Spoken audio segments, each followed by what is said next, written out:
Gold, trusted gold buyers. మీరు తాకట్టు పెట్టిన బంగారాన్ని విడిపించి ఈ రోజు ఉన్న మార్కెట్ ధరకు కొనబడను.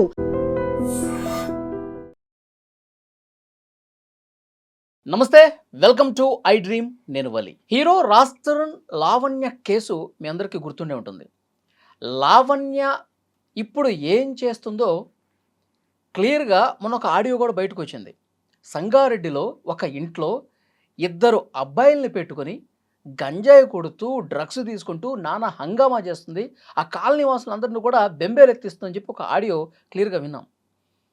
అంటే రాజ్ తరుణ్ ఇంట్లో నుంచి బయటకు వచ్చేసిన తర్వాత తన బుద్ధి మార్చుకోలేదు, తీరు మార్చుకోలేదు, ఇంకా మంచిగా ఉంటుందేమో అని చెప్పి చాలామంది అనుకుంటుంటే ఏమాత్రం మారకుండా ఇంకా నీచంగా ప్రవర్తిస్తోందంటూ ఆ ఆడియో క్లిప్ బట్టి అర్థమవుతుంది. సో ఈ విషయంతో పాటు మొన్న డ్రంక్ అండ్ డ్రైవ్ కేసులో దొరికి పచ్చిబూతులు మాట్లాడిన కేసు కూడా మీ అందరికి గుర్తుంటుంది, చాలామంది చూసే ఉంటారు. ఈ రెండు విషయాల గురించి మనం మాట్లాడదాం. ఆర్జే శేఖర్ భాషా గారు ఉన్నారు. భాషా గారు నమస్తే. నమస్తే. భాషా గారు, ఆడియో క్లిప్పులు, మొన్న డ్రంక్ అండ్ డ్రైవ్ కేసు, బూతులు తిట్టడాలు, అంటే తన తీరుని అసలు ఎందుకు మార్చుకోలేదు?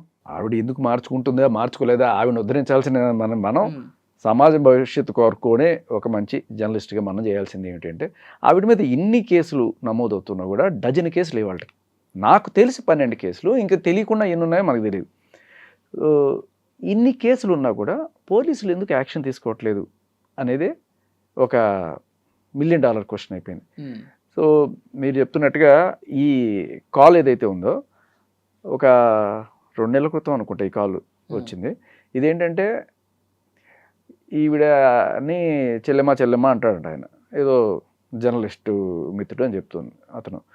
సో అన్నయ్య ఇట్లా నన్ను అన్యాయం చేసేసారు వాళ్ళు, అది ఇది అని చెప్పి ఈ ముసలి కన్నీరు గారు చేసి, నువ్వు నాకు హెల్ప్ చేయాలి, మనం అక్కడికి వెళ్దాం, కమిషనర్ గారి దగ్గరికి వెళ్దాం, ఎక్కడికి వెళ్దాం, నువ్వు నాకు వచ్చి హెల్ప్ చేయాలి అంటే, సరే పాపం ఈవిడ నిజంగానే అమ్మాయికి రాలేమో అనుకొని అతను ఆల్ ద వే పరిగెత్తుకొని అక్కడికి వచ్చాట. సంగారెడ్డిలో ఇప్పుడు ఆవిడ ఉంటున్న ఇంటికి వచ్చినప్పుడు చూస్తే అక్కడ వాతావరణం అతనికి అర్థమైంది ఏంటంటే, ఒక 9 కుక్కలను పెట్టుకొని 2 మైనర్ పిల్లలు, 14 ఏళ్ళు 16 ఏళ్ళ పిల్లలు, వాళ్ళతో అక్కడ గంజాయి ఇంకా కొంతమంది ఈ గేప్ అటువంటివి కూడా చేపిస్తోంది అన్నట్టుగా అతను చెప్పుకొచ్చాడు. సో ఇవి చూసిన తర్వాత సరే జనాలు అన్నది ఒకటి, ఇప్పుడు నేనేదో లేదనుకోవడానికి లేదు, నేను డైరెక్ట్గా చూస్తున్నాను కదా, అబ్బాయి ఇవంతా తప్పు ఆపే అని చెప్పాట. ఈ ఫస్ట్ ఇవన్నీ పక్కన పెడితే కనీసం ఆ మైనర్ పిల్లలను వదిలేసి వాళ్ళని నువ్వు ఎట్టగో చెడిపోయావు, వాళ్ళని ఎందుకు చెడుపుతావు అని చెప్పి పెద్ద వాగ్వాదం అయ్యి ఈవిడ ఆఖరికి ఇతన్ని కొట్టించడానికి రెడీ అయిపోయింది. రెడీ అయిపోతే ఆ రోజు రాత్రి ఆ అబ్బాయి అక్కడి నుంచి బయటకు వచ్చేసి ఇమ్మీడియట్గా అలర్ట్ చేశాడు. ఈ అబ్బాయి అక్కడ ఒక 6 రోజులు 7 రోజులు గడిపాడని చెప్తున్నాడు ఆ వాతావరణంలో. సో వెంటనే ఎస్పీ గారికి, ఇది సంగారెడ్డి ఎస్పీ గారికి ఇమ్మీడియట్గా ఇన్ఫర్మేషన్ ఇచ్చి సాక్ష్యాలు కూడా పంపించాను, అక్కడ పిల్లలు గంజాయి చేస్తున్న ఫోటోలు అన్నీ కూడా ఉన్నాయి, పంపించాను అని చెప్పి దీంతోపాటు వాయిస్ రికార్డ్స్, ఆవిడ ఎలా బిహేవ్ చేస్తుంది అనేది మొత్తం పంపించాను అని చెప్పి ఆయన ఎస్పీ గారికి పంపిస్తే, ఎస్పీ గారు ఇమ్మీడియట్గా అక్కడున్న లోకల్ పోలీస్ స్టేషన్కి, కొండాపూర్ పోలీస్ స్టేషన్ అనుకుంటా, అక్కడ వాళ్ళకి డైరెక్ట్ చేస్తే ఇమ్మీడియట్గా వాళ్ళు ఇతనికి ఫోన్ చేసినప్పుడు అప్పుడు ఇతని ఫోన్లో రికార్డ్ అయిన కాల్ లేదు ఈయన ఫోన్లో అయినా, లేకపోతే అక్కడ ఆ రైటరో కానిస్టేబుల్ లేకపోతే ఎస్ఐయో ఎవరైతే వాళ్ళ ఫోన్లో రికార్డ్ అయినా కాల్ అయ్యి ఉండొచ్చు. ఇది బయటకు వచ్చింది, ఎలా వచ్చిందో తెలియదు. వచ్చినప్పుడు మనకి దీంట్లో చాలా క్లియర్ కట్గా అబ్బాయి చెప్తున్నాడు, స్టేజ్ ప్రాక్టీషన్ కూడా చేపిస్తుంది, 40,000కి 50,000కి వీళ్ళని రకరకాలుగా వాడుతోంది అనే ఇది చెప్తున్నాడు అబ్బాయి మొత్తం మీకు. అవునవును. సో ఇది జరిగిన కొన్నాళ్ళకి ఇప్పుడు ఈవిడ డ్రంక్ అండ్ డ్రైవో లేకపోతే మాదక ద్రవ్యాలు సేవించో ఏం చేసిందో మన మొత్తానికి ఒకటి గుద్దేసిన తర్వాత అక్కడ స్థానికులు ఆపారు, ఆ ఏరియాలో ఆపి అక్కడ పోలీసులు వచ్చారు, బండి సీజ్ చేశారు, పోలీసులతో గట్టిగా ఆర్పులంట బూతులంట, అలాగే అక్కడ లోకల్ వాళ్ళతో కూడా పెద్ద గొడవ అంట. మనకి ఏదో చిన్న బిట్టే వచ్చింది, బట్ అక్కడ చాలా పెద్ద రచ్చ జరిగింది అనేది.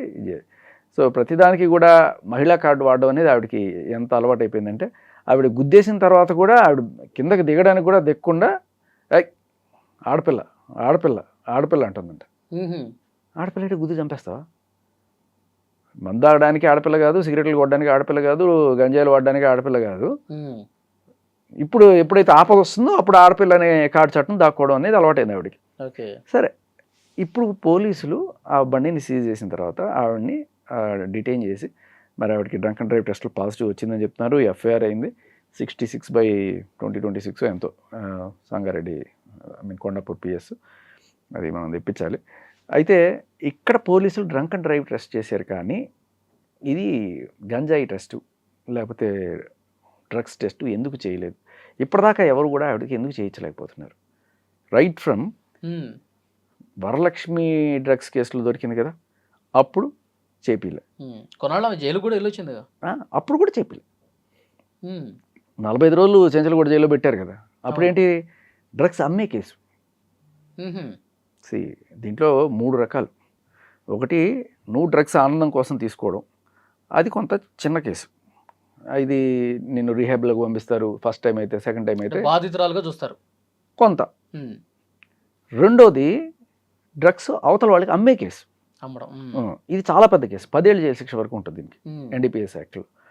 మూడోది, ఇది అన్నిటికంటే దారుణమైంది, డ్రగ్స్ అలవాటు చేసి, అంటే ఇప్పుడు నీకు అలవాటు ఉంటే నువ్వు కొనుక్కోవడం వేరు, లేనివాడికి నువ్వు బలవంతంగా అలవాటు చేసి, ఎస్పెషలీ అమ్మాయిల్ని వాళ్లతో ట్రాఫికింగ్కి దింపడం, ఇది అత్యంత దారుణమైన ఇది. ఆ ప్రీతి అనే అమ్మాయి ఎవరైతే వచ్చిందో ఆ అమ్మాయి ఇదే చెప్పుకుంటూ వచ్చింది. నాకు ఇంటికి వచ్చిన రోజే కూల్ డ్రింక్లో ఇది డ్రగ్స్ కలిపి తాగిచ్చి, తర్వాత మెల్లగా నన్ను ఈ రొంపిలోకి దింపి నా ఫోటోలు, వీడియోలు, నా బాయ్ ఫ్రెండ్తో ఉన్నవి పర్సనల్ అన్నీ కూడా ఫోన్లో నుంచి కలెక్ట్ చేసి దాన్ని వెపన్గా వాడి నన్ను ఆఖరికి ఆవిడ ఎవరు చెప్తే వాళ్ళతో పడుకునే రకంగా మార్చడానికి ట్రై చేసింది అని చెప్పి ఆవిడ నార్సింగ్ పీస్లో కంప్లైంట్ ఇస్తే, అక్కడ ఆవిడ హవా నడుస్తుంది కదా, ఆ టైంలో ఒక ఇన్స్పెక్టర్ ఉండే, ఆవిడ కొమ్ము కాస్తున్నాను, అప్పట్లో తీసుకోలే. తర్వాత ఏమైంది, ఆవిడ డైరెక్ట్గా మహిళా కమిషన్లో ఇచ్చింది. సో ఇలా ఇప్పుడు ఏంటంటే కేసులు ఉన్నాయి, చర్యలు మాత్రం లేవు, ఎఫ్ఐఆర్లు అవుతాయి, ఛార్జ్ షీట్లు అవ్వవు. ఎందుకు? ఇప్పుడు కేసు యొక్క గ్రావిటీని బట్టి ఎఫ్ఐఆర్ అయిన తర్వాత 41 నోటీస్ ఇచ్చి పంపించడమా, లేకపోతే అరెస్ట్ చేయడమా, అరెస్ట్ చేసిన తర్వాత బెయిల్ ఇప్పించడమా, లేదు రిమాండ్కి పెట్టడమా, రిమాండ్లో ఒకసారి బెయిల్ రిజెక్ట్ అవ్వడమా, 2 సార్లు బెయిల్ రిజెక్ట్, 3 సార్లు రిజెక్ట్ అవ్వడం, ఇది తీవ్రతనే తెలియజేస్తుంది, కేసు తీవ్రత. ఇప్పుడు చాలాసార్లు మనకి కేసుల్లో స్టేషన్కి పిలుస్తారు, 35 నోటీస్ అంటారు. 35 నోటీస్ ఏంటంటే ఊరికే స్టేషన్ బిల్, పెద్ద అఫెన్స్ ఏమీ లేదు దాంట్లో అనుకున్న టైంలో, దీంట్లో ఏం పెద్ద హడావుడి చేయడానికి ఏం లేదు అనుకున్న టైంలో అది ఇచ్చి పంపించేస్తారు. తర్వాత ఇంకొకసారి ఇలాంటివి ఏవో చేయను అని చెప్పి రాయించుకొని పంపించేస్తారు. బట్ ఎప్పుడైతే నిన్ను అరెస్ట్ చేసిన తర్వాత కోర్టులో ప్రొడ్యూస్ చేసి దాంట్లో రిమాండ్కి పంపించి ఒకసారి బెయిల్ రిజెక్ట్ అయ్యి ఇన్నిసార్లు 45 రోజులు చెంచలగూడలో ఎందుకు జైలు ఉందంటే అది శిక్ష కాదు, ఆవిడకి బెయిల్ రిజెక్ట్ అయ్యింది, 15 రోజులు రిమాండ్ ఉంది, బెయిల్ రిజెక్ట్ అయింది, మళ్ళీ రిమాండ్, మళ్ళీ అలా. ఎందుకంటే ఎన్డీపీఎస్లో డ్రగ్స్ అమ్మే వాళ్ళకి అంత సివియర్ ఇది ఉంటుంది అనమాట.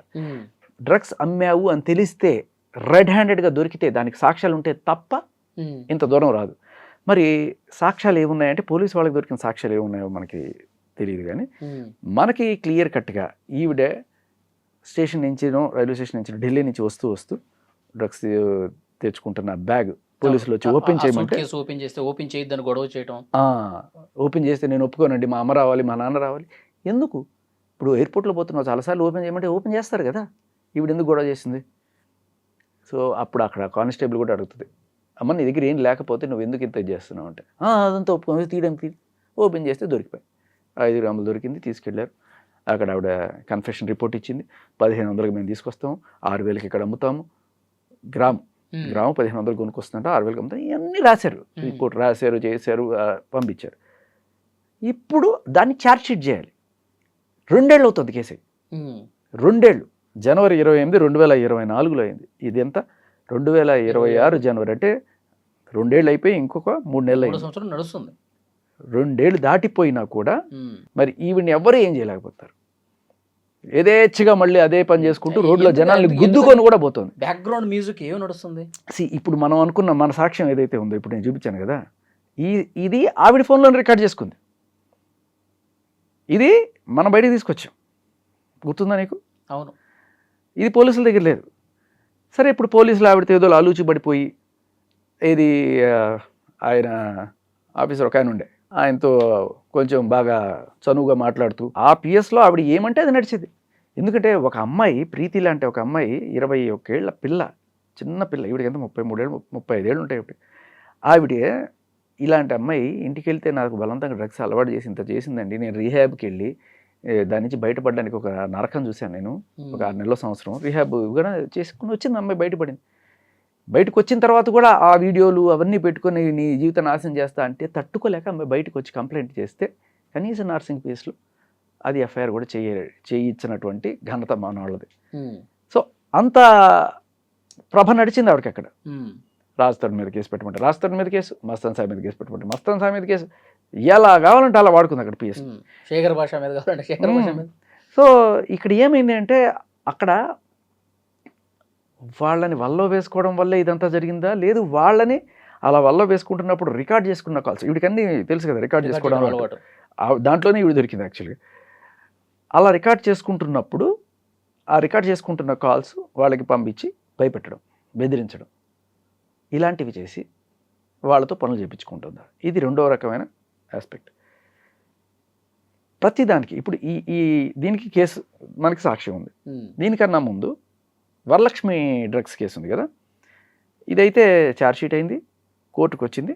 మరి ఛార్జ్షీట్ ఎంత బలంగా నిలబడుతుంది ఈవిడ మీద అనేది చూడాలి. ఎందుకు అంటే మరి పోలీసుల దగ్గర మనం చూపించిన సాక్ష్యాలు ఉన్నాయా లేదా అనేది మనకు తెలియదు. పోలీసులు కోర్టుకి ఏం సబ్మిట్ చేశారనేది. బట్ నాకు ఎప్పుడైతే సాక్ష్యాలు వచ్చాయో నేను పోలీసులకి ఈ సాక్ష్యాలు సమర్పించడం జరిగింది. ఈ నార్సింగి కన్నా ముందు జరిగిన ఈ వరలక్ష్మి కేసు ఎప్పుడు తెలుసా, 2023 అక్టోబర్లో జరిగింది, సెప్టెంబర్ అక్టోబర్ టైంలో జరిగింది. ఇదేంటంటే వరలక్ష్మి టిఫిన్స్ ఏదైతే ఉందో డిఎల్ఎఫ్ దగ్గర, అక్కడ డ్రగ్స్ పార్టీలు చేసుకుంటూ చాలామంది డ్రగ్స్ సేవిస్తూ 44 గ్రాముల డ్రగ్స్ రెడ్ హ్యాండెడ్గా పట్టుకుని పోలీసులు అక్కడ ఎవరైతే ఉన్నారో వాళ్ళందరి మీద చేశారు. అప్పట్లో ఈవిడి మీద ఓన్లీ డ్రగ్ అబ్యూజర్ కేసు, అంటే డ్రగ్ ఆనందం కోసం తీసుకున్నారు అనే కోణంలో ఈవిడ ఆ 12 మంది లిస్టులో 10వ పేరు ఈవిడిది. అదే దీంట్లో ఈ మస్తాన్ సాయి, చింటూ వీళ్ళందరూ కూడా ఉన్నారు, అదే బ్యాచ్ మొత్తం ఉందన్నమాట దాంట్లో. అయితే దానికి తర్వాత ఆ కేసు నీరు గార్చడానికి రకరకాల సాక్ష్యాలు, లేకపోతే వీళ్ళు లేరు వాళ్ళు లేరు, ఆ టైంలో వీళ్ళు ఫిజికల్గా లేరు, ఇలాంటివి ఏవో రకరకాలుగా చెప్పి చేసి ఉండొచ్చు కాక. కానీ ఇప్పుడు కొన్ని సాక్ష్యాలు ప్రతి కేసుకి మనం మీడియా పరంగా సాక్ష్యాలు చూపిస్తాం. ఇది వరలక్ష్మి కేసుకు సంబంధించిన చాలా కీలకమైన సాక్ష్యం. ఇది ఎఫ్ఐఆర్ అయిపోయింది, ఛార్జ్షీట్ అయిపోయింది, కోర్టులో ఇప్పుడు ఆరోపణలు జరుగుతున్నాయి, 1వ 2వ అయినాయి మన ఎల్బీ నగర్ దగ్గర కోర్టులో. సో పోలీసులకి నేను ఈ సాక్ష్యాలు పంపించాను. ఇది వీరబాబు గారిని మోకిల సిఏ గారు దీన్ని బస్ చేశారు, ఆయనే వీళ్ళని పట్టుకున్నారు, చాలామందిని ఎఫ్ఐఆర్ చేసింది ఆయనే. సో ఆయనకి నేను ఇవన్నీ కూడా పెన్ డ్రైవ్లో వేసి సబ్మిట్ చేసి ఇచ్చా, సార్ ఇది పరిస్థితి అని చెప్పి. మరి ఇవి అక్కడికి వెళ్ళాయా. ఇది కేసు నెంబర్ 1, ఇవి డ్రగ్స్ కేసు నెంబర్ 1.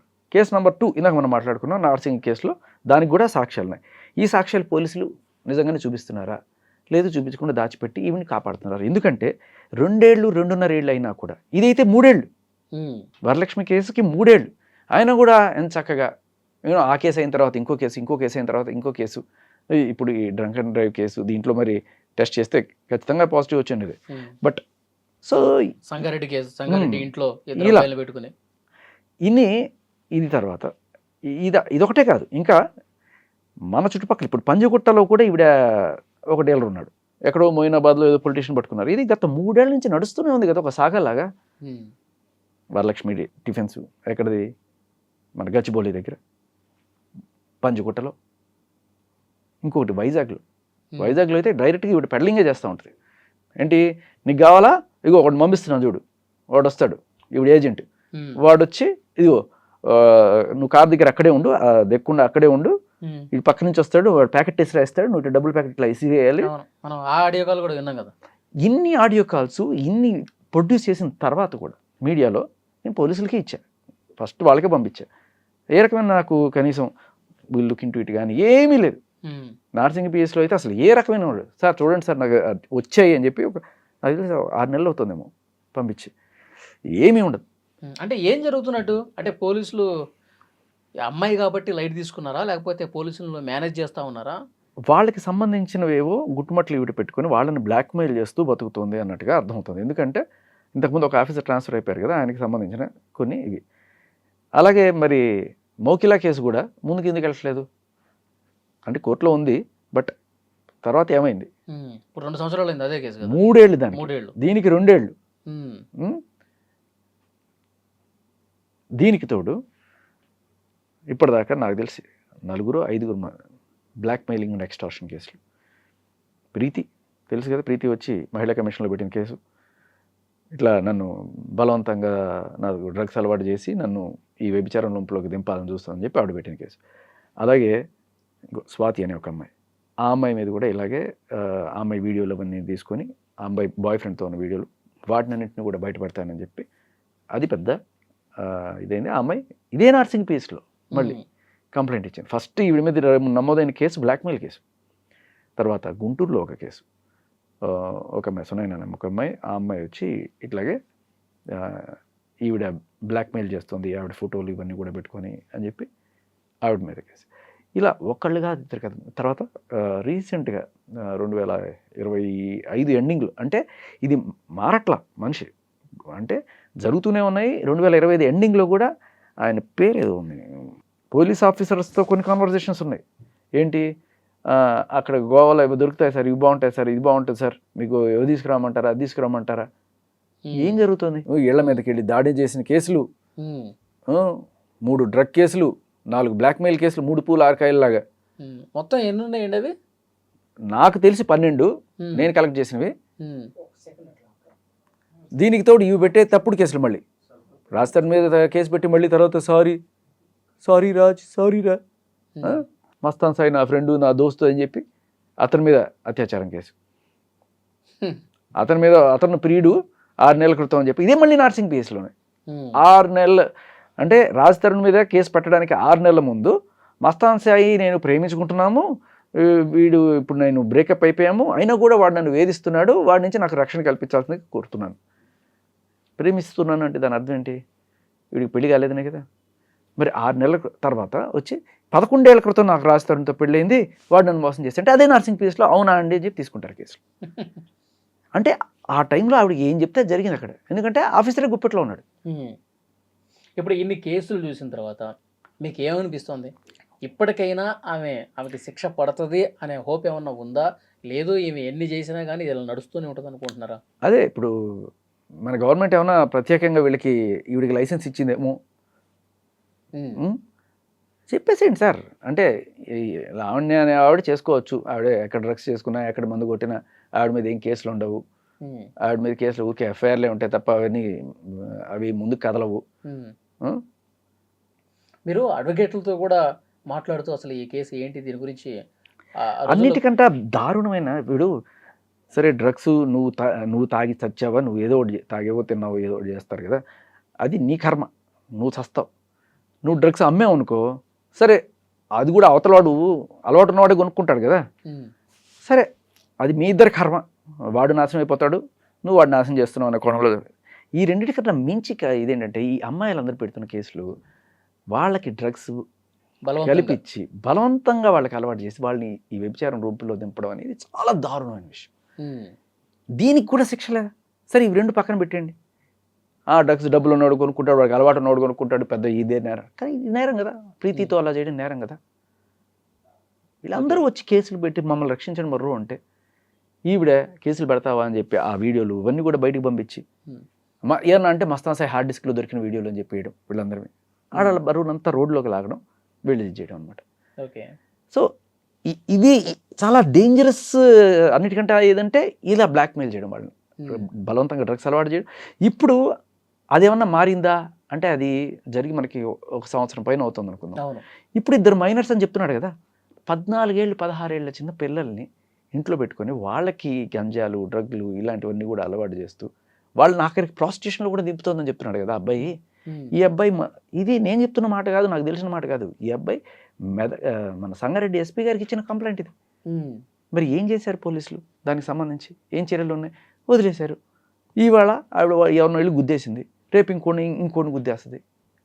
చేష్టలుడికి చూస్తూ ఉంటావా?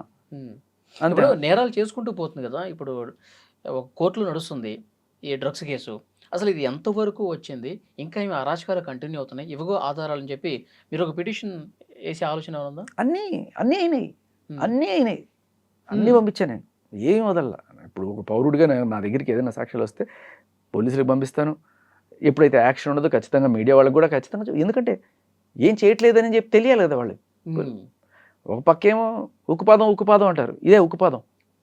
ఇన్ని కేసులు పెట్టుకొని కూడా దేచ్ఛగా రోడ్డు మీద మందు బాటిల్ అంట కారు లోపల పెట్టుకొని ఎంత ధైర్యం చూడు. ఓకే, ఇంకా ఇట్లా ఇట్లా ఇట్లా డ్రైవింగ్ చేస్తూ ఇట్లా అదే చెప్తాడు. అంటే డ్రైవర్ ఎప్పుడు కూడా డ్రింక్ చేసి డ్రైవ్ చేయకూడదు అని చెప్తే, నేను డ్రైవర్ కాదు సార్, నేను ఓనర్ అని చెప్తే అవుతున్నాను. అలా ఉంటుంది. అలా ఏమన్నా ఎగ్జామ్షన్ ఇచ్చారా? ఓకే, ఇప్పుడు సంగారెడ్డి దాంట్లో స్టార్టింగ్లో ఆ ఫోన్ కాల్ వినిపించిన దాంట్లో అన్నయ్య రా మనం సిపి గారి దగ్గరికి వెళ్ళాలి అని చెప్పి పిలిపించుకుంది కదా. అవును. దేనికోసం సిపి గారిని కలవటం, ఏ విషయం గురించి? ఆవిడకి ఆ ఇల్లు ఇప్పించేయాలన్నమాట. రాజస్థాన్ ఇల్లు ఆవిడకి ఇప్పించేయాలి. అదే ఆవిడ ఇల్లు అంట. ఆవిడ ఇంట్లో నుంచి బయటకు ఇంకా ఇల్లు అదే అంటున్నా, ఆవిడ భార్య, రాజస్థాన్ భార్య కాబట్టి దాంట్లో హక్కు ఉంటుంది అని ఆవిడ ఏదో రకరకాల ట్రై చేసుకుంటాను. ఆవిడ భార్య కాదనే విషయం ఇక్కడ అర్థమవుతుంది కదా. అదే నార్సింగ్ పీస్లో పెట్టిన కేసులోనే 6 నెలల క్రితం మస్తాన్ సాయి ప్రేమించుకున్నావు అంటే నువ్వు భార్య ఎక్కడ అవుతావు? మనం అన్నీ చూసాం కదా. నువ్వు వినేవు, నువ్వు దగ్గర నువ్వే ప్రత్యక్ష సాక్షి. మస్తాన్ సాయి గుండె చప్పుడు నువ్వు వెళ్ళలేదా? మంచం కోళ్ళ చప్పుడు నువ్వు వెళ్ళలేదా? నువ్వు ఇన్ని వినేసిన తర్వాత నేను భార్య అంటే ఎవడు నమ్ముతాడు? సరే, అది వేరే విషయం. ఇవి మన మీడియాలో మనం మాట్లాడుకునేవి, మనం చూపించినవి కమిషనర్ గారికి తెలియకపోవచ్చు, డీసీపీ గారికి తెలియకపోవచ్చు. ఈవిడ అక్కడికి వెళ్ళేసి ముసలి కన్నీళ్ళు గారు చేస్తే మామూలుగా జనరల్గా అయ్యో ఆడపిల్ల అనే కోణం ఉంటుంది కదా. పెట్టండి కేసులు పెట్టండి అని చెప్పంటారు. వేసుకోండి మీరు అన్నట్టుగా పెట్టండి కేసులు పెట్టండి అన్నట్టు. ఈవిడ మళ్ళీ రీసెంట్గా ఈవిడే ఇంటి మీదకి దాడికి వెళ్తుంది. ఏది రాజస్థాన్ నీళ్ళు ఏదైతే ఉందో జూన్ 31వ తేదీ జూన్ 30వ తేదీ ఓ 2 కార్లు, ఒక 5 బైకులు, పెద్ద ఒక 5-6 మంది వస్తాదులు, వీళ్ళందరూ ఆ ఇంటి మీదకి దాడికి వెళ్ళి ఆ ఇంటి అద్దాలు పగలగొట్టి అక్కడ ఉండే వాళ్ళందరినీ ఈడ్చుకొచ్చి ఆడాళ్ళని, అక్కడ పన్ను ఆడాళ్ళు ఉంటే వాళ్ళని కొట్టి, వీళ్ళ నాన్న కూడా వెళ్ళి ఎంత హడావిడి చేసి ఆ సాక్ష్యాలన్నీ కూడా పోలీస్ స్టేషన్లో పెడితే ఇంకా తప్పనిసరి పరిస్థితుల్లో అక్కడ కేసేయండి. కట్ చేస్తే ఏమైంది, 2 నెలల తర్వాత ఈవిడే వెళ్ళి వీళ్ళను కొట్టేశారు, వీళ్ళని చంపడానికి ప్రయత్నించారు, హత్యాయత్నం చేయడానికి ట్రై చేశారంట. ఏంటి, ఈవిడ అక్కడికి వెళ్ళి గొడవ పెట్టుకొని ఈవిని హత్యాయత్నం చేయడానికి ట్రై చేశారని చెప్పి ఈవిడ వెళ్ళి కేసు పెడుతుంది. నార్సింగ్ పిఎస్లో ఇస్తే తీసుకోవాలి, ఎందుకంటే వాళ్ళకి సాక్ష్యాలు కనబడుతున్నాయి. ఇప్పుడు ఏం చేసింది, నార్సింగ్ పిఎస్లో నా మాట వినట్లేదు, ఇంతకుముందు అయితే చక్కగా వినేవాళ్ళు, ఆఫీసర్ వెళ్ళిపోయాడు కాబట్టి ఇప్పుడు కుదరదని చెప్పి మోకిల కేసులో పెట్టించుకుంది. మోకిల పిఎస్లో ఎవరున్నారు, ఈవిని రెడ్ హ్యాండెడ్గా పట్టిన వీరబాబు గారే అక్కడే ఉన్నారు. అయినా సరే అదేదో డీసీపీ గారి నుంచో లేకపోతే ఏసీపీ గారు ఇగో ఇట్లా వెళ్దాం ఉన్నాయా అని చెప్పి ఎవరినో తీసుకెళ్ళి వాళ్ళ ముందు కాస్త ముసలి కన్నీళ్ళు గారిస్తే సర్లే చూడండి look in to this matter అంటే ఎఫ్ఐఆర్ అయినట్టుంది అది. సో అలా అంటే అది అలా చేశారా, లేకపోతే మళ్ళీ ఇంకెవరన్నా ఆఫీసర్లు కూడా ఉన్నారా దీంట్లో, ఇంకెవరన్నా ఆఫీసర్స్కి లైన్ వేయడమో లేకపోతే వాళ్ళని బ్లాక్మెయిల్ చేస్తున్నారో వాళ్ళ సాక్ష్యాలు పెట్టుకొని వాళ్ళతో ఇది ఏమైనా నడిపిస్తుంది. ఇప్పుడు ఇంత చేసింది, ఇన్ని కేసులు ఉన్నాయి, ఇన్ని ఆధారాలు ఉన్నాయి, పోలీసులు ఏమీ చేయట్లేదని చెప్పి మీరే ఇప్పుడు ఆమె ఇంతకుముందు అన్నది కదా సిపి గారిని కలుద్దాం రా అన్నయ్య అని, మీరే వెళ్ళి కలవచ్చు కదా సిపి గారిని. అసలు ఈ కేసులు ఏం జరుగుతుంది, ఆమె సంగారెడ్డిలో ఇంత అరాచకం చేస్తుంది, మన డ్రంక్ అండ్ డ్రైవ్ కేసులో దొరికింది, ఎందుకు చర్యలు తీసుకోవట్లేదు సార్ అని చెప్పి ఒకసారి మీరు రిక్వెస్ట్ చేసుకుని అపాయింట్మెంట్ తీసుకుని ఆయన కలిసి ఆ సిపి గారికి ఏదో మీరు విన్నవించుకోవచ్చు కదా. సో ఇక్కడ ఏంటంటే ఆడపిల్లలు మైనర్స్కి ఆ వాల్యూ ఉంటుంది. మనం వెళ్ళి పిటిషన్లు ఇచ్చి అక్కడ గంటలు కూర్చొని సరే చూడండి అని చెప్పి చెప్పడం, నేను ఆల్రెడీ ఇవ్వాల్సింది ఇచ్చాను. ఆయనకన్నా ముందున్న సజ్జనార్ గారు రాలేదనుకుంటే అప్పటికి, ముందున్న సిపి గారికి మనం పిటిషన్ అన్ని పంపించాం, త్రూ ప్రాపర్ ఛానల్ అన్ని పంపించాం. మనం వెళ్ళాల్సిన పని లేదు, అక్కడ వెళ్ళింది అఫిషియల్గా నోట్ అయింది. సో ఏమైంది అనేది చూడాలి. అంటే ప్రస్తుతానికి ఎన్నాళ్ళైనా కూడా గాలికి వదిలేశారు, ఎన్ని జరిగినా కూడా ఇలాగే వదిలేస్తున్నారు. ఆవిడ మోడస్ ఆపరండి అంటారు. ఎలా అంటే ఆవిడే వెళ్ళి దాడి చేసి ఆవిడే కేసు పెట్టడం ఆవిడ స్టైల్ అనమాట. ఇప్పుడు నీ మీదకి వచ్చి నిన్ను కొట్టేసి వీడు నన్ను కొట్టేయడానికి వచ్చాడని చెప్తుంది. అది ఎక్కడ జరుగుతుంది, మీ ఇంటికి వచ్చి మీ మీద దాడి చేసి వీడు నన్ను చంపడానికి వచ్చాడంటే పోలీసులు పెట్టేస్తారు కేసు. ఇదొకటే కదా, ఇప్పుడు రాజతరుణ్ ఆవిడ చంపేయడానికి హత్యాయత్నం చేయడానికి చేశాడు. అసలు రాజతరుణ్ అక్కడ సీన్లో కూడా లేడు, ఆ ఇంట్లో కూడా లేడు, ఇల్లు అమ్మేసి ఎప్పుడూ వెళ్ళిపోతే ఆయన మీద ఎఫ్ఐఆర్ అయిపోతుంది. ఎలా, గాడ్ నోస్. ఇప్పుడు ఆడపిల్ల కాబట్టి ఆమెకు అన్ని రకాల రక్షణలు అందుతున్నాయి ఫైనల్గా. ఆడపిల్ల కాబట్టి నువ్వు మటలు ఆ చేసేయచ్చు, ప్లేస్లో- లేకపోతే ఆ ఎవరైనా ప్లేస్లో- గుద్దేయచ్చు, ఏమైనా చేసేయచ్చా? ఇప్పుడు ఇంత చేసిన దాంట్లో అదే శేఖర్ భాష ఉండుంటే ఈ పాటి అంతే. ఎక్కడుండేవాడు? అంతే, శేఖర్ భాష ఉన్నా, వలి ఉన్నా, ఎవరున్నా అంతే పరిస్థితి, ఏమి దాంట్లో ఇదే ఉండదు. బట్ ఈవిడ ఇక మహిళా కార్డు వాడుకుని ఇంత ఇది చేస్తుంది. బట్ స్టిల్ ఇన్ని జరిగినా కూడా మన వాళ్ళు చేష్టలుడికి చూస్తారంటే అది వింతగానే ఉంది. ఇప్పుడు ఎంత ఆడపిల్ల అయినా సరే ఆ రోజు 45 రోజులు జైల్లో పెట్టారు కదా. అవును. సో ఇప్పుడు ఏమైంది? అన్నిటికంటా దారుణమైనది ఆడపిల్లల్ని బలవంతంగా డ్రగ్స్కి అలవాటు చేసి వాళ్ళని రూపులో దింపడం. ఇది నేను బయట పెడుతున్నా అని చెప్పి ఆ రోజు నన్ను కొట్టడానికి జనాల్ని అర్ధరాత్రి 11 గంటలకి స్టూడియో కింద కాపు కాసి నన్ను కొట్టడం. తర్వాత ఆడపిల్లలు, 3 ఆడపిల్లలు, ఒకళ్ళు కాదు కదా, 3 కంప్లైంట్లు ఉన్నాయి కదా, అది వెళ్ళి అనుకోవాలి మనం. అయితే ఈ కేసు గురించి మీకు ఇంకొక ఇంట్రెస్టింగ్ విషయం చూపిస్తా. 26/11 అంటే November 26న ఈవిడ మీద ఇంకో కేసు అయింది 2025లో. ఈయన పేరు పురుషోత్తం రెడ్డి అట. ఆయన ఇదే బెదిరింపులు, బ్లాక్మెయిల్లు, అదొక కేసు దీనికి సంబంధించి. తర్వాత మళ్ళీ 23లో ఉన్న కేసులు, 24లో ఉన్న కేసులు, 25లో ఉన్న కేసులు, 26లో లేదే అనుకోకుండా ఖాతా ఓపెన్ చేశారనమాట మొన్న. ఆవిడ గుద్దేసిన కార్ ఏదైతే ఉందో అది జీప్ బ్రాండ్. ఇది 2025 మేలో రాజ్ తరుణ్ ఇచ్చిన కంప్లైంట్ వెస్ట్ జోన్ డీసీపీ గారికి. వాళ్ళు ఇచ్చిన రిసిప్ట్ ఇది. సార్, నా బండి బలవంతంగా తీసుకొని వెళ్ళిపోయింది, డిస్పైట్ మై రిపీటెడ్ రిక్వెస్ట్స్, మా మేనేజర్ని పంపించినా కూడా తను ఇవ్వకుండా నిరాకరించింది, నా బండిని నాకు ఇప్పించండి. ఆవిడ అసలే అసాంఘిక కార్యకలాపాలు చేస్తూ ఉంటుంది, డ్రగ్ కేసులో జైలుకి వెళ్ళి వచ్చింది, ఆవిడ దాంట్లో ఏదన్నా చేస్తే ఆ బండి సీజ్ చేసి నాకు బండి లేకుండా అయిపోద్ది, దయచేసి నా బండి నాకు ఇప్పించండి అని చెప్పి ఆయన ఫైల్ చేసిన పిటిషన్. No action. అసలు ఈవిడ విషయంలో చట్టం ఏమీ పనిచేయదు అన్నట్టుగా అనిపిస్తూ ఉంటుంది. ఇచ్చిన complaint SHO Film Nagar PS verify చేశారు facts and book in FIR. ఇలా ఇప్పుడు అదే జీప్ వేసుకొని వెళ్ళి ఎవడో గుద్దేసి కేసు అయ్యి ఆ బండి సీజ్ అయ్యింది. అండ్ విచిత్రం ఏంటంటే దాని వెనకాల ఉన్న నంబర్ ప్లేట్ కనిపించట్లేదు. నంబర్ ప్లేట్ లేకుండా తిరిగి వస్తుంది ఆవిడ. ప్లేట్ అంటే మళ్ళీ వస్తాడు కాబట్టి రాష్ట్రపతి లేకపోతే నేను పెద్ద పెద్ద వాళ్ళకి వాళ్ళ నంబర్ ప్లేట్ కవర్ చేసేస్తారు చూసేవా, ఆ టైప్లో అనమాట. మేబీ అందుకే కేసులు అవట్లేదేమో. ఆ రేంజ్ ప్రొటెక్షన్ ఏమైనా ఇమ్యూనిటీ ఏమైనా ఇచ్చారా ఏంటి గవర్నమెంట్? మీరు అంటున్నట్టు ఆ డిపార్ట్మెంట్లో కీలకమైనటువంటి ఆఫీసర్లు చూడాలి, నిజంగా ఇంత జరుగుతుంది మన వరకు ఎందుకు రాలేదని చెప్పి వాళ్ళు భావించాలి. తరువుగా వేగంగా ఇన్వెస్టిగేషన్ జరిగి అన్నిటికన్నా మైనర్లు ఉన్నారు, ఆడపిల్లలు ఉన్నారు. అవును, వీళ్ళందరికీ గంజాయిలు ఏంటి, డ్రగ్స్ ఏంటి, వీటిని తేల్చాలి. సో దయచేసి ఈ రిక్వెస్ట్ పోలీస్ డిపార్ట్మెంట్ అండ్ ప్రభుత్వం టేక్ వెరీ స్విఫ్ట్ యాక్షన్. అలా జరగాలని కోరుకుందాం. Thank you sir.